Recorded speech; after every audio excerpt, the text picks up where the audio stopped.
Hello, everyone. Welcome. My name is Masashi Niwata. I'm the Festival Director of CAMFest. And on behalf of the CAM staff, we welcome you to Don't Scream Shorts. As someone who curated this shorts program, I am thrilled to be here and to be able to talk to these creative people who made these fascinating films. Horror films, films with so much tension and atmosphere.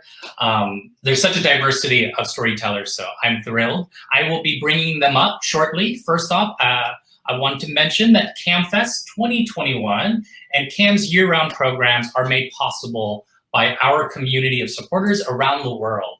Help us bring compelling and diverse Asian and Asian American stories to light. Donate or join as a CAM member on CAM's website, cammedia.org. For a limited time, new members can save 15% off our friend and supporter memberships by using the code CELEBRATESTORIES. Yeah, you know, as I mentioned, when I was curating these shorts, we don't every year have a horror or kind of creepy shorts program. I always want it. This year with these films, it was so natural and so exciting that we were able to pull this together. So without further ado, I want to bring in our first filmmakers from Koreatown Ghost Story. We have Minsun Park and Teddy Tenenbaum. Welcome. Thanks. Thank you. I'm honored to be here. Oh, great.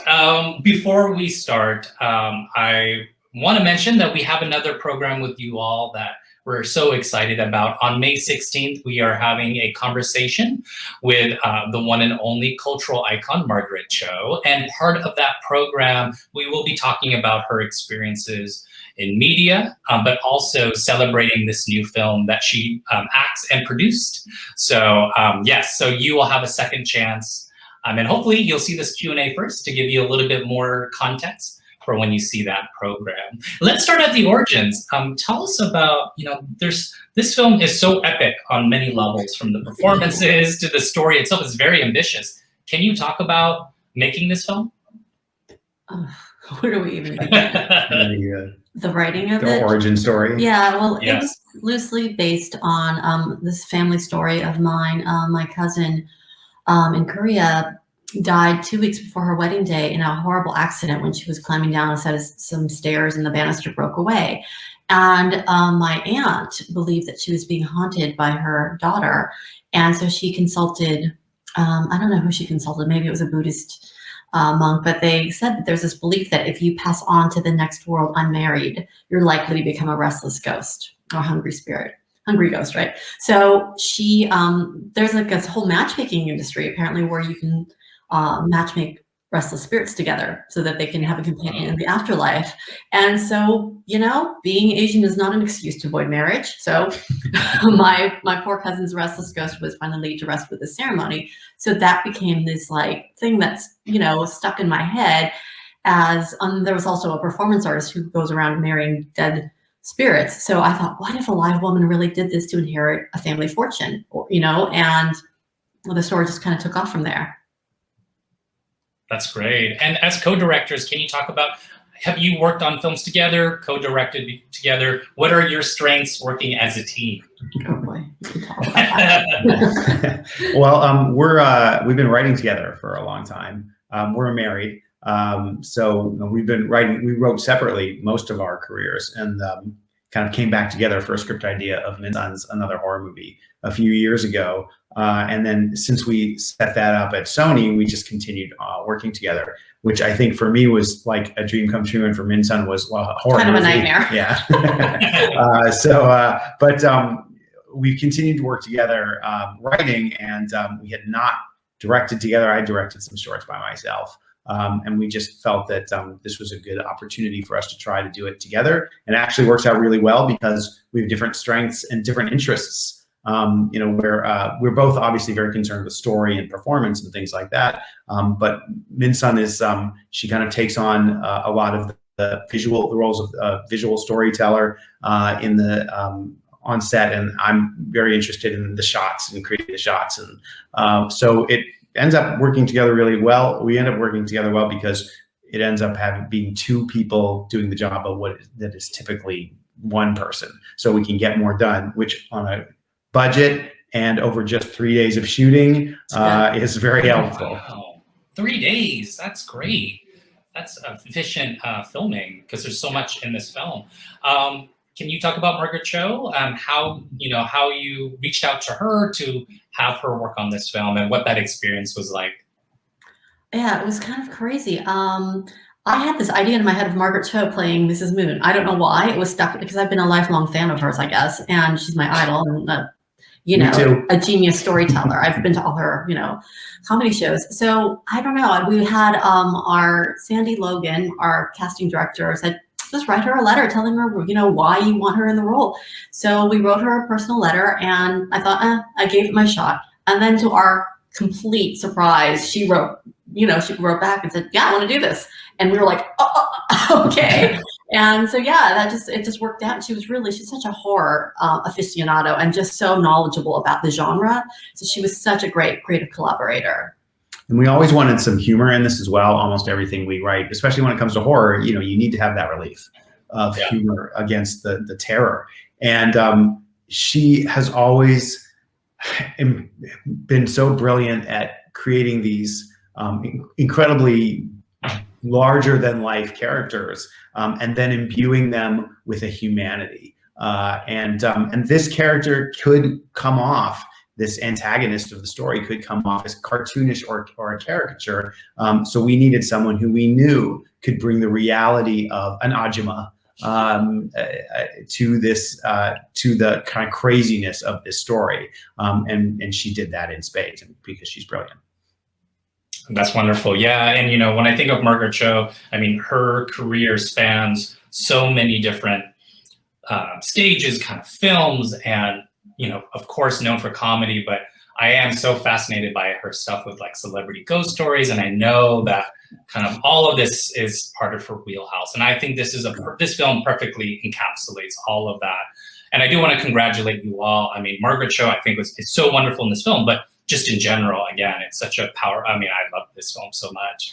I sadly have to stop here. We were going to have more opportunities to talk together, so people will have more of a chance to learn about this film on May 16th. How can people follow this film? I know this is just the beginning for you all. Any websites or We're on anywhere? Instagram, so we're. Besides our social media channels, we just have at Koreatown Ghost on Twitter and at Koreatown Ghost Story. And if you're on Facebook, we're also Koreatown Ghost Story on Facebook. So we have multiple ways you can stalk us. Awesome. Awesome. Well, thank you both again for participating in CamFest, and we'll see you on May 16th. Next up. Yes, thank you. Next up, we have Smiley Deathface, and we are thrilled to have Joanna Fang, who is a producer and actor in this film. Welcome, Joanna. Hey, how's it going? How are you? I'm doing good. I really enjoyed your film, and I'm a big fan of shorter films and being able to maximize a few minutes, and I thought you all created such great tension within a few minutes, and I want to do a shout out to the director, Andrew Patrick Torres. As a producer, can you talk about making this film? Sure. It was definitely a lot of challenges. The idea came about, the previous film we had done was also a thriller that existed in modern technology. And we were watching, the Stranger Things special features because it's a throwback kind of thriller-esque kind of show. And one thing that really stood out to me when they were talking in the special features was that they were talking about how they actually made it a throwback because it made making the film easier, because there's a time period when there's no modern technology. So they could cut off the phone line. They could decide when the walkie-talkies wouldn't work. They just don't work anymore. So we really wanted to make another film that kind of stayed in line with the other film we made that just utilized modern, like, we're going to take it on the challenge of making a film that existed in modern technology and not just stop there, but make modern technology like the villain itself and the vehicle through which we were telling our story. So, yeah, that's kind of how the idea came about. Yeah, and when it comes to watching films, I think you always watch it within the context of what's happening in the world or where your mental state is. And I think in the pandemic, there's something added to this film about this tension because we're all stuck at home, right? And to a certain extent, a situation like this happening is even more tense because, you know, going out can get tricky right now. A lot of the kind of tension of the film, or a lot of the language of it, is like using emojis. And, you know, I'm curious about how much of this film was scripted versus kind of playing with different ways of building that tension with the characters.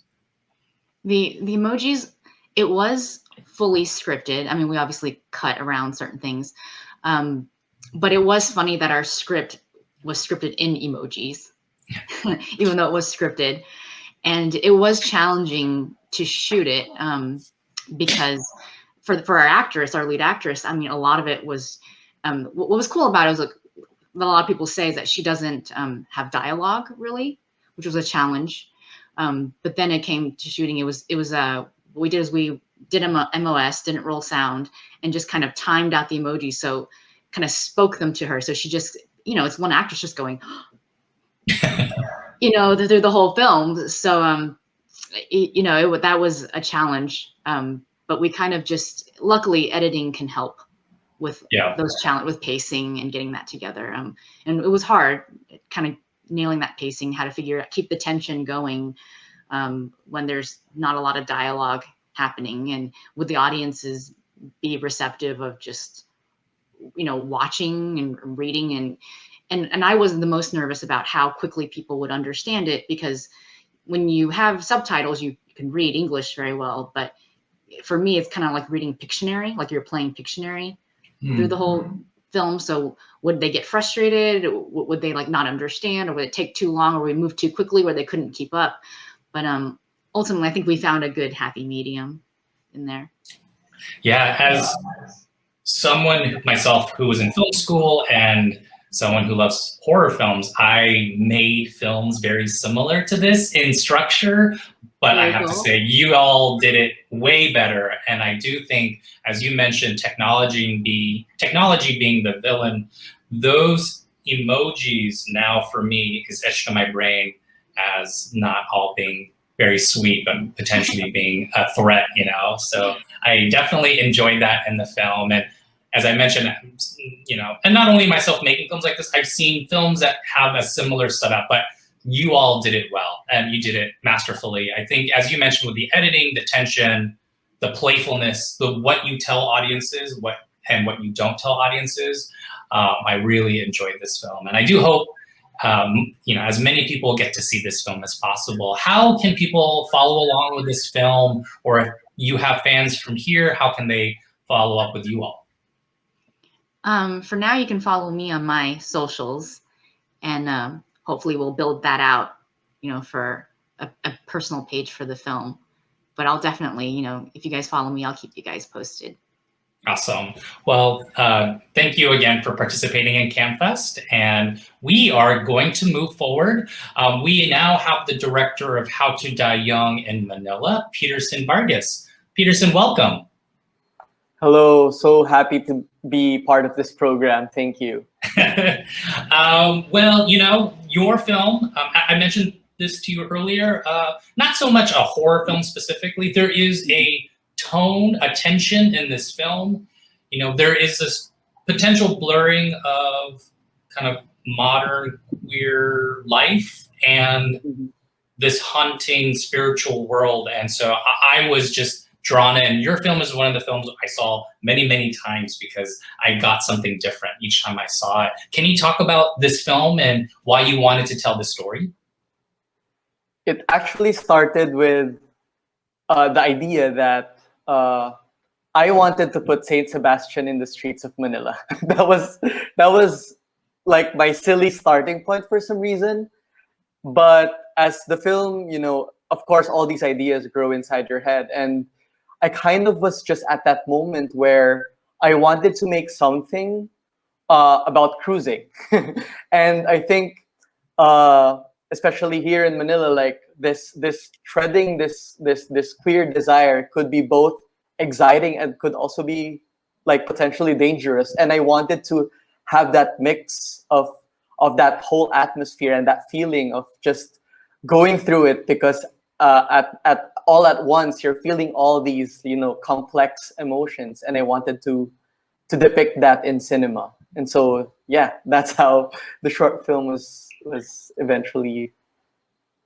I think that's wonderful. Yeah, and I think, you know, with Manila, yeah, I'm thinking, you know, kind of queer nightlife mixed with religion, mixed with,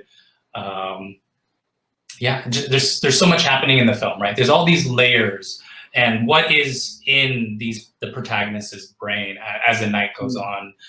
And so I am, you know, I give you all the credit. I think it's such a wonderfully put together film. You know, the performances in the film were really lovely as well. And to your point, they went from like excitement to terror to confusion. Can you talk about working with your actor or actors? Sure.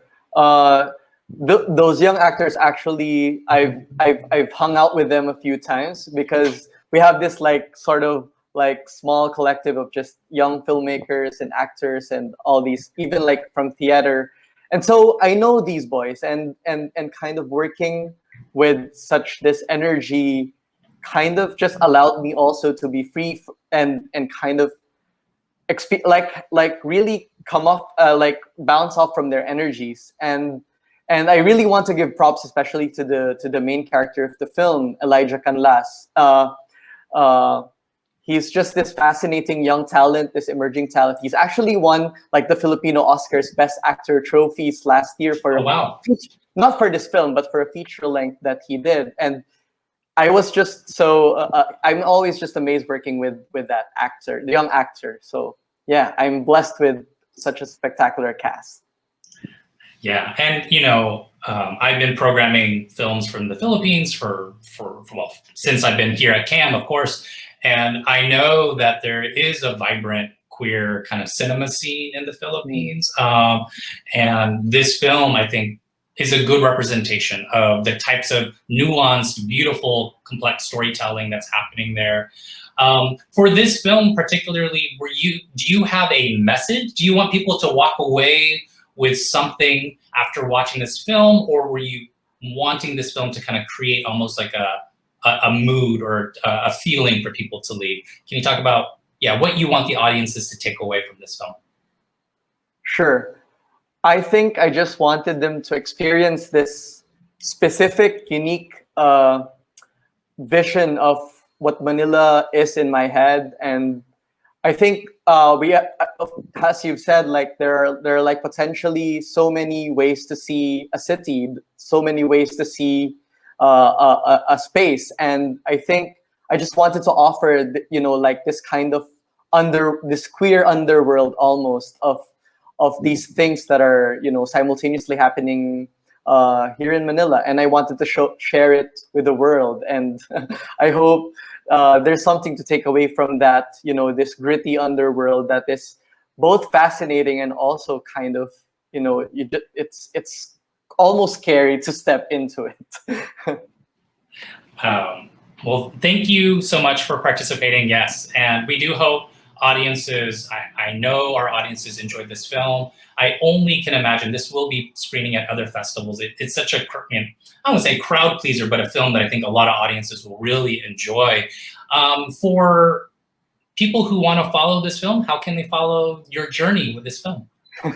Sure. You can just go to our production company's website. We're called the Luyong Studios, and so you could catch us at that website.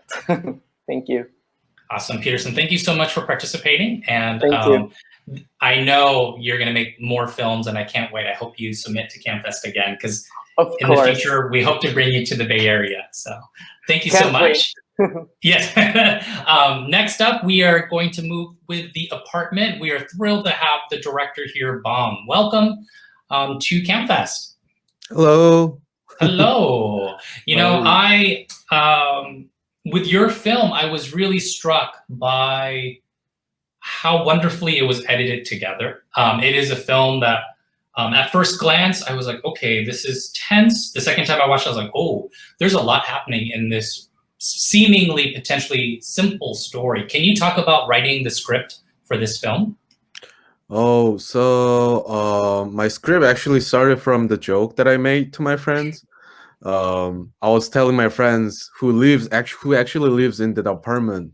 I was telling them that, yo, actually, it's gonna be funny if the taxi driver get lost in this apartment because it's all look all the same. And we were making jokes, and then that idea didn't left my mind for a few weeks. So I just started writing down the script about this taxi driver. Couldn't find a way out of this apartment, and I added more anxiety that I feel usually, even in the daylight as well. I have anxiety problems kind of thing, so I feel a lot of scare when I try to go walk behind the corner or something like that, because I kind of feel like someone's gonna show up and stab me or something like that. I have these crazy minds in my mind. So yeah, so I wrote down the script and I added more thriller feeling kind of thing, if that makes sense for you. Yeah.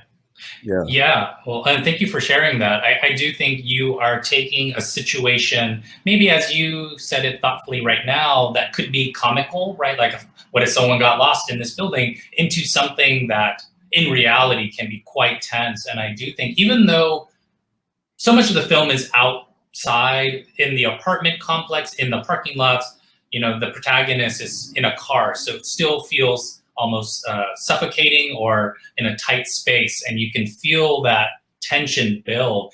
You know, I think it's actually quite challenging to tell a story like that, to be able to convince people that this is something that is tense and that you can really feel his emotions. You talked about writing the script. When you were putting the film together, how did you put it together where you really could build that tension and have it very believable that this is quite a alarming situation for the character? Yes, I try to keep it real as much as I can, so that people can feel as this is the situation that I might actually experience, not like a fantasy film.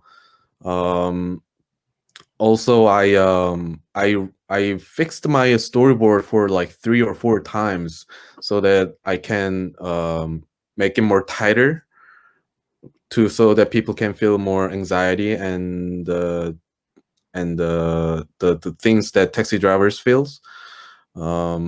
So yeah, I don't know if that was the good answer for your question, but No, that's a great answer. Yeah, thank you. You know, it's either implied or maybe my own context, but you know, for the taxi driver, it was a unique space for them, right? They're trying to figure out how to get through it. And to me, there is this sense of his neighborhood changing and maybe him trying to readjust to this new big complexes that he has to navigate. And so there's a part of me that was thinking this could be some kind of commentary on the world changing, maybe the taxi cab driver as a character kind of having to navigate things changing in the world. Was there any of that when you were writing the script, or were you wanting to keep it pretty clean with a character like a cab driver in this situation? Oh, I intended to make a cab driver is the actor who played cab driver was actually around 35 years old, but in my character, in my script, he should have been around 50 to 60. So the guy who couldn't follow the new stuff in this modern day. So that was my first intent, but as soon as I cast him as a first lead, maybe it's not an important thing to have the old actor. That's what I thought. So maybe I was just thinking maybe I should just keep him as a pretty clean young driver, if that makes sense. Yeah, no, definitely. This is, again, similar to other films, the beginning of your festival run, and I hope people all across the world get the chance to see this film. How can people follow the film, or is there any social media you want to let the audience know about? Yes, I have an Instagram.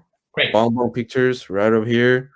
please follow and comment, please. That would be great.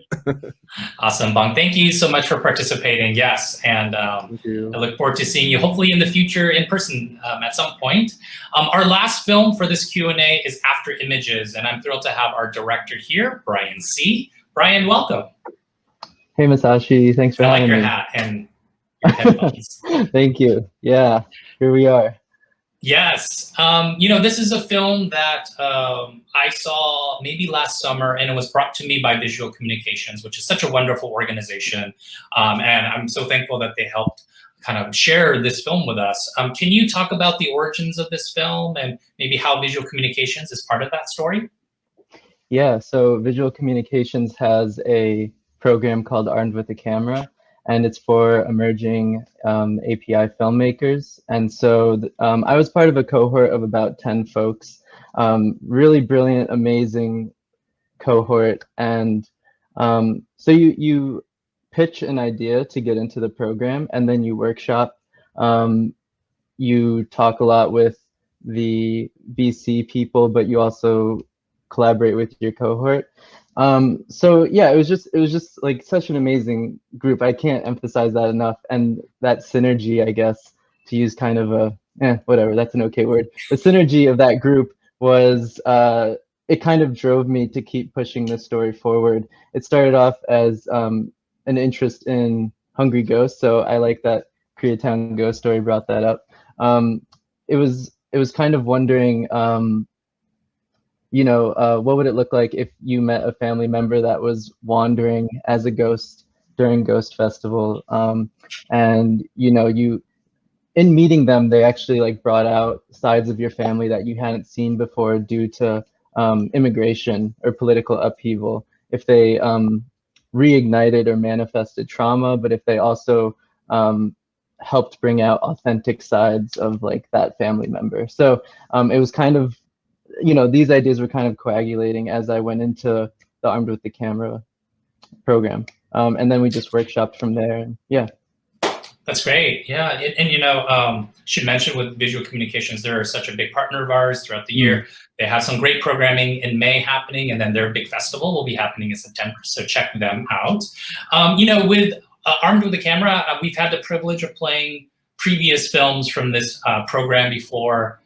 I don't remember seeing a lot of kind of horror or kind of spookier films. So I thought this was very refreshing. You know, it's interesting. Your film also, it kind of blurs the line of maybe horror, but also drama, but just like drama with kind of creepy undertones or creepy topics, because it is, I mean, with this program, I hope audiences see the diversity of what a horror film could be, right? There's a lot of nuance and a lot, as you just mentioned, so much subtext to your story and these characters. I really love the performances of your actors in the film. Can you talk about working with them? Yeah, these actors were amazing. Yeah.